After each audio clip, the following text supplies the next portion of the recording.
The wildfires in Southern California are the worst they've been in over 10 years. In fact, the last time they were this bad was back in 2007. You might remember the story of Tigers pitcher Joel Zumaya helping his parents move boxes. Remember, that's when he hurt his shoulder, at least allegedly.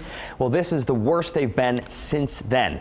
The question a lot of people have, how do the fires get this bad in Southern California? It comes down to the Santa Ana wind, so let's talk about that. The wind rotates around a strong high pressure area in a clockwise direction, and as it does rotate around it, it gets forced up over the Sierra Nevada mountains and then eventually down the Sierra Nevada mountains, and that is when the real important science happens. The wind dries out, becomes extremely dry, and it gets very fast as it descends down the mountains. Think about it this way. If you have a river that is wide, it is typically slower moving than a thin river. So as the winds move through the canyons, they get fast and they get warm, and they fuel the fires in Southern California. That's what they're dealing with right now. December is the month where they see the most Santa Ana wind type events.